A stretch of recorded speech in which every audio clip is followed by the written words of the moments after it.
Tersangka mengakhiri hidupnya dengan cara gantung diri di ruangan konseling.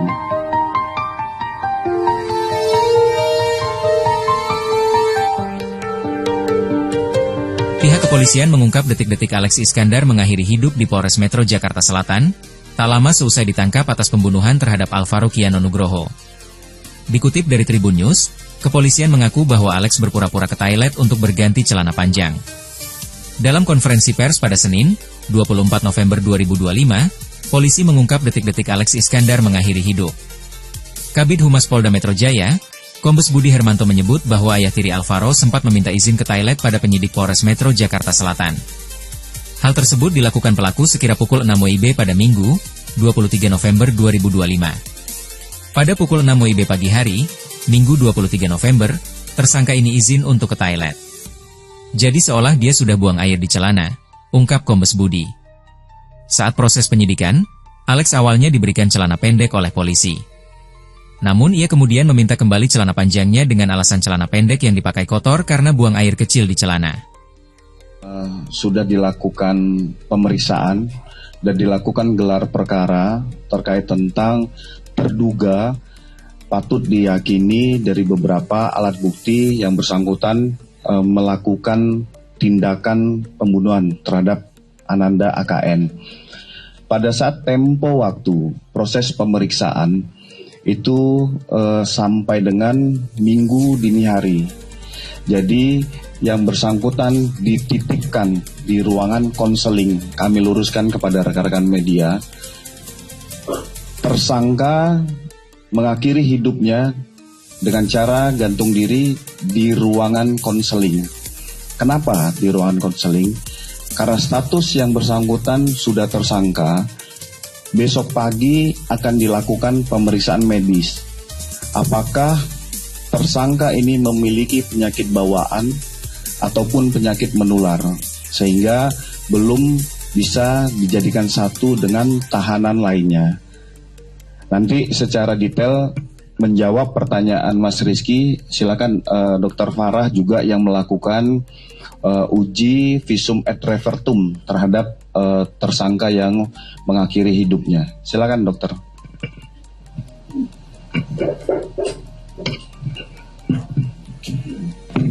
Ya, mohon izin kami sampaikan bahwa jenazah atas inisial AI ya, laki-laki berusia 49 tahun, itu kami terima di instalasi forensik Rumah Sakit Polri Kramat Jati pada hari Minggu 23 November 2025 sekitar pukul 11 siang. Kemudian ada permintaan visum untuk dilakukan pemeriksaan luar dari Polres Metro Jakarta Selatan. Pemeriksaan dilakukan pukul 1:25 menit, itu dilakukan oleh rekan saya, Dr. Arfiani, spesialis forensik dan mediko-legal.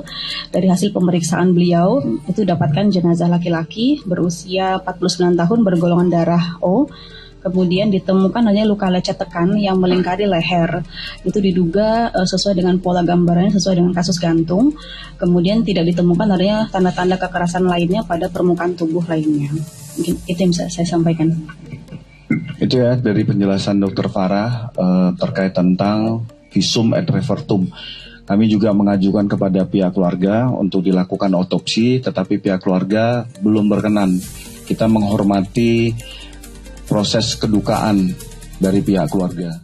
Ya, anak yang baik, periang ya, bisa lagi anak-anak.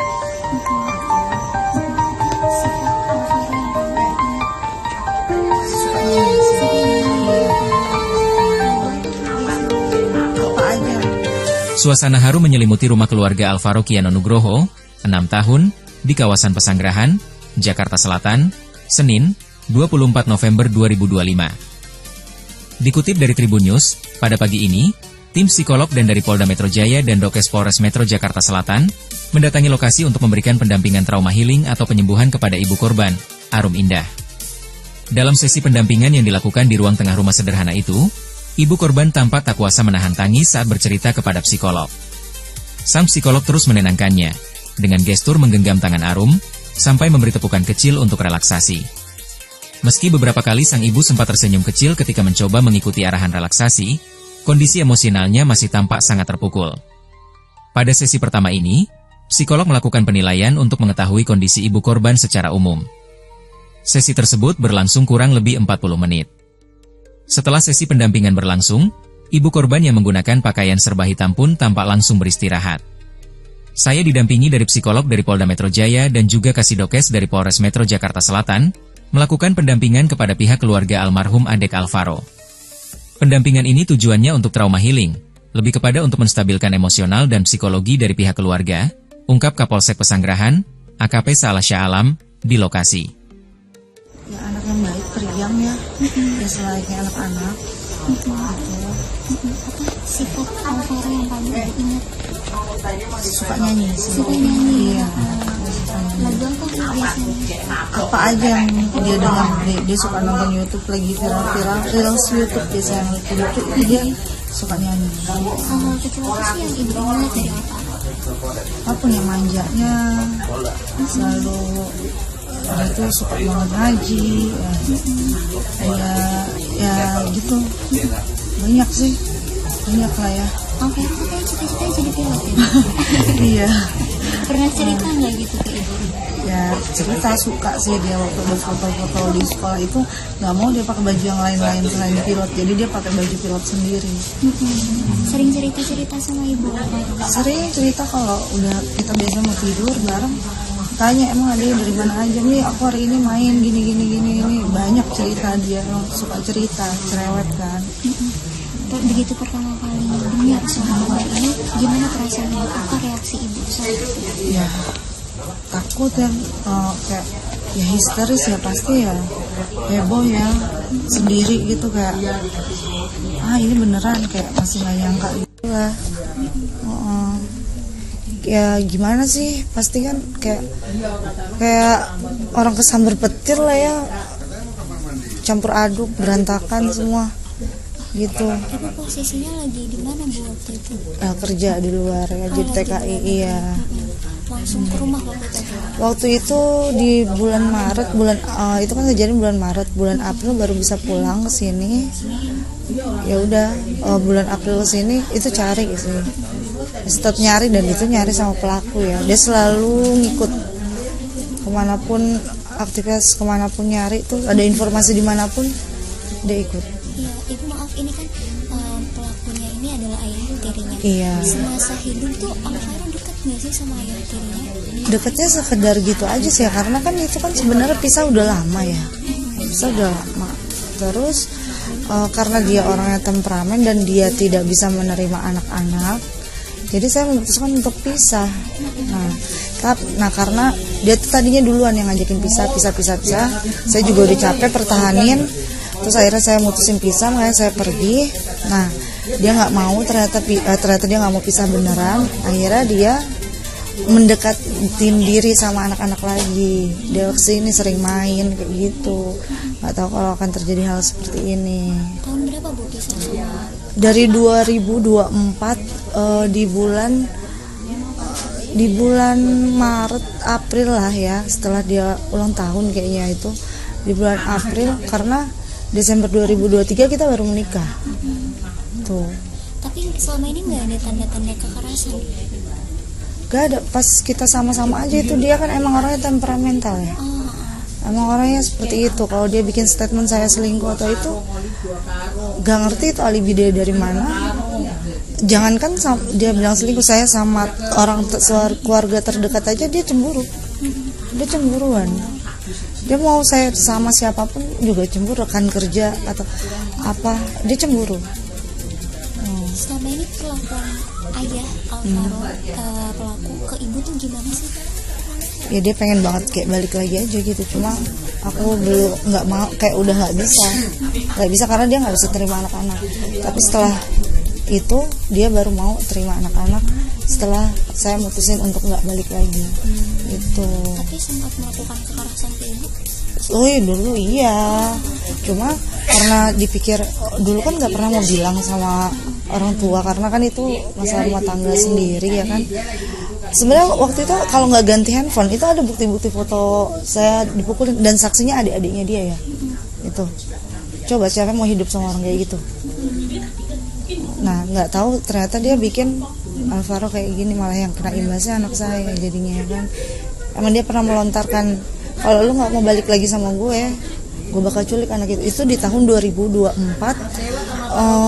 bulan Juni-Juli deh kalau nggak salah. Dia pernah melontarkan itu, kirain cuma bercanda, nggak akan terjadi. Soalnya nih anak lu lagi sama gue, ternyata dia lagi jajan, main. Oh ya aku pikir nggak mungkin lah ya kan dia culik kayak gitu. Itu main fisik sering Bu, main kekerasan tiap hari. Pokoknya orang itu nggak bisa diajak debat, nggak bisa diajak tukar pikiran, harus ikutin pikiran dia. Sedangkan dia maaf ya udah berumur, saya terima dia apa adanya. Udah nggak kerja, pertama kerja saya sendiri yang bikin usaha semua segala macam sama dia. Tapi saya selalu bilang ke semua orang kok, dia yang kerja, dia yang nafkahin. Berarti nafkah Alvaro selama ini Full saya. Makanya kalau saya nggak kerja kayak gimana? Iya. Pelaku nggak kontribusi apapun untuk kehidupan Alvaro. Awalnya dia kerja, kita ada usaha juga kecil-kecilan. Terus karena dia udah berumur, dia udah nggak diterima kerja dimanapun, ya kan? Dia udah kerja, akhirnya dia gojek Maxim. Tapi seberapa sih, ya kan? Maxim itu kan nggak kayak Shopee, nggak kayak yang lain gitu kan. Kadang dapat, kadang enggak gitu. Ya dari itu aja buat dia sendiri, nggak ada. Seberapa sering dapat ancaman? Itu satu kali sih, satu kali doang di tahun, karena kan udah pisah lama. Dia mau, ayo dong balikan beb, saya nggak tahu mau hidup sama siapa lagi kalau nggak sama kamu. Ya nggak bisa gitu kan. Ya udah kayak gitu sih. Kemarin kan juga pas balik ke sini berusaha bilang kan, maksudnya lu cari Alvaro nih sampai ketemu, kita pasti balikan gitu. Ternyata kan Alvaro sama dia ya digituin, ya gitulah mbak ceritanya. Ada yang sempat ngobrol sama mbak Belum ada sama sekali. Belum ada sama sekali. Itu kunci. Kalau mau tahu yang saya dipukulin itu ada adiknya dia. Adiknya yang ditembak. Mereka datang ke rumah semua itu waktu itu. Jadi sampai sekarang belum ada Belum ada itikat baik untuk datang ke rumah minta maaf atau apa. Secara kan dia tahu ya masalah pembuangan mayat itu ya. Harusnya dia komunikasi sih ya. Tapi tadi saya chat adiknya juga mau ketemu, belum sempet karena kan tadi hari ini full banget ya kan. Besok juga kemungkinan mau ke TKP kan, tempat penemuan Alvaro. Jadi belum sempat nemuin. Dia masih tinggal di sana apa enggak sih? Siapa? Adiknya itu yang ditembak. Tadi sih saya chat ya, dia bilang lagi di Tangerang di rumah orang tuanya ya. Mbak tadi kan sempat dengar yang waktu ngobrol sama saksi pelapor itu, Mbak tadi tuh Mbak sempat nelfon pelaku ini dan dia lagi ngos-ngosan itu. Waktu itu kejadiannya di hari itu di tanggal 5 Maret itu kan dia masih main kesini karena kan saya video call intens ya sama anak saya ya. Video call dia entah lagi main tak, pokoknya di rumah, kalau di rumah video call. Itu di tanggal 6 Maret kan bingung mau hubungin siapa, orang rumah udah pada nyari semua. Saya telepon dia lah ya kan, Beb tolong ke rumah dulu, si Alvaro hilang kan gitu ya. Karena dia tuh kalau misalnya saya yang nyuruh mau apa aja gitu ya kan. Akhirnya dia ke rumah itu, saya juga baru sadar tuh, oh iya waktu itu dia ngangkat telepon dalam kondisi ngos-ngosan ya kan. Atau mungkin dia lagi habis eksekusi Alvaro, udah gitu sih. waktu tahu akhirnya dia tuh bunuh diri itu gimana? Sebenarnya kayak ya shock aja, nggak terima ya. Kenapa dia harus mengakhiri hidup setelah dia kayak gini gitu? Karena gak nyangka loh dia bantu kita, ya kan, bantu banget. Ada yang bilang di Bekasi, ada yang bilang di mana. Itu saya cari loh sama dia. Saya cari sampai kemanapun itu. Berarti kan dia kayak ngeledek ya kan? Dia tahu, tapi dia ya udah nggak ngerti lagi deh sama dia. Kayak gitulah, nggak habis pikir. Ternyata dia gitu. Mungkin harapan untuk kasus ini seperti apa Mbak? Harapannya ya semoga cepat selesai aja sih ya, tes DNA-nya, hasil tes DNA-nya keluar. Kalau emang itu Alvaro ya mau kita makamin dengan selayaknya gimana ya. ya mau yang terbaik lah, udah mencoba ikhlas, udah terjadi berat sebenarnya, cuma mau gimana, harus tetap bertahan karena masih ada satu anak lagi kan. Ibu kalau diberi kesempatan untuk kembali berbicara dengan Alvaro, apa yang Ibu sampaikan? Wah, nggak akan aku tinggalin sih, jagain sih, nggak akan, mungkin nggak akan terjadi hal-hal yang begini. Ya andai aja bisa diulang kan, tapi kan nggak bisa. Itu sih. Tapi untuk kedepannya sekarang ini kan apa masih akan lanjut bekerja lagi? Untuk saat ini enggak ya, karena anak kan tinggal satu, butuh ke aku juga kan, malah jadi tambah takut, was-was gitu.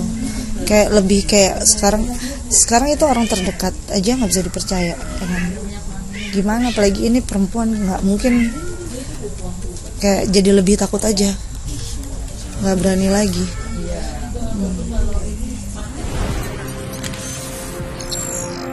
Tribun X menghadirkan lokal menjadi Indonesia.